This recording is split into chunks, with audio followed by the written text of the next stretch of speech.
क्या खूब कहा है किसी ने, सावन के अंधे को हर जगह सिर्फ हरा भरा ही नज़र आता है।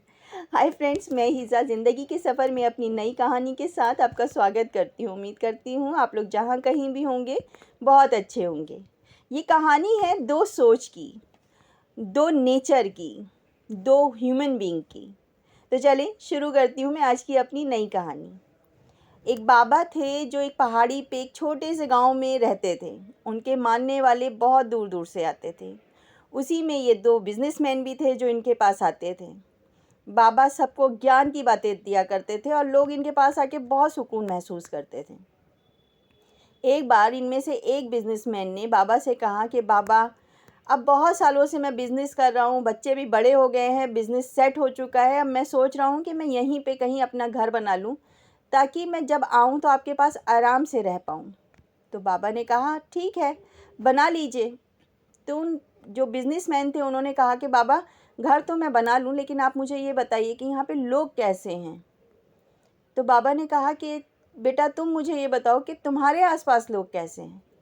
तो उस बिजनेसमैन ने कहा कि बाबा मत पूछिए, मेरे आसपास तो इतने बुरे लोग हैं, इतना वो मुझसे जलते हैं, चिढ़ते हैं, मेरे बच्चों को देख के जलते हैं, मेरे पैसे और बिज़नेस को देख के चिढ़ते हैं। वो मुझसे बहुत नफ़रत करते हैं, मुझसे बहुत जलन रखते हैं। तो बाबा बोले कि बेटा मत पूछो, यहाँ पे भी बस इसी तरीके के लोग रहते हैं।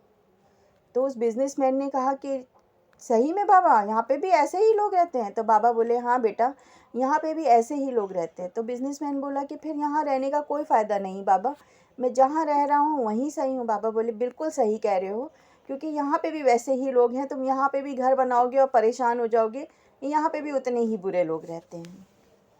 खैर वो बिजनेसमैन चला गया। 1 घंटे बाद दूसरा बिजनेसमैन आता है और उसने भी सेम इस बार यही क्वेश्चन करता है कि बाबा, मैं बहुत टाइम हो गया है आपके पास आते हुए और बिज़नेस को भी बहुत टाइम हो गया है, बिज़नेस मेरा अब सेट हो गया है, बच्चों ने बिज़नेस अब जमा दिया है। तो अब मैं ये सोच रहा हूँ कि मैं अब यहीं पे कहीं अपना घर बना लूँ ताकि आपके दर्शन मुझे जल्दी जल्दी हो जाए। तो बाबा बोले ठीक है बेटा। तो उस बिजनेसमैन ने भी वही सवाल करा कि बाबा, यहाँ पे लोग कैसे हैं।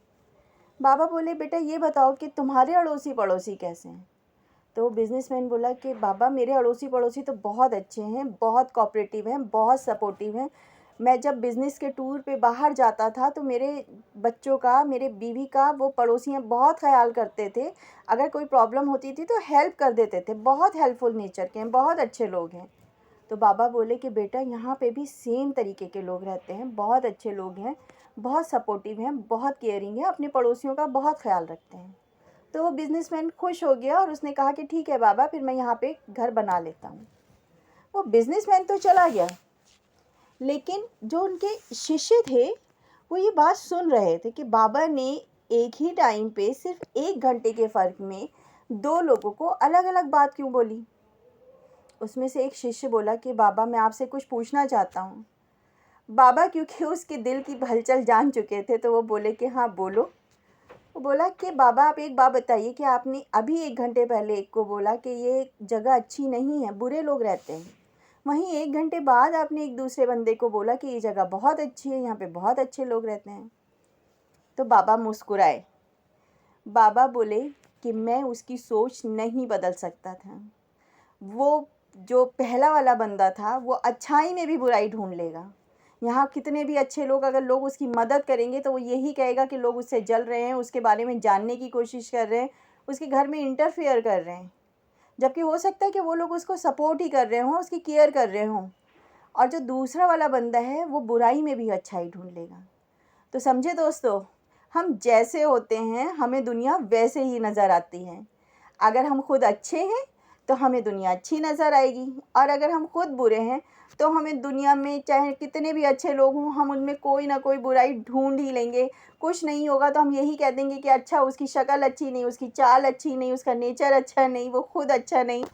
एक्चुअली हम खुद ही अच्छे नहीं होते हैं। हम वो जो हमारे सबकॉन्शियस माइंड में रहता है कि वो हमसे जलता है, वो हमसे चिढ़ता है, या फिर हम अपने आप में इतने कॉन्फिडेंट नहीं होते हैं, इसीलिए हम दूसरे आदमी पे वो ब्लेम थोपते हैं। उम्मीद करती हूँ आपकी को ये कहानी से कोई अच्छी सोच समझ में आई होगी। तो अब मुझे दीजिए इजाज़त। मिलती हूँ मैं अपनी नई कहानी में, तब तक आप अपना बहुत सारा ख्याल रखिए।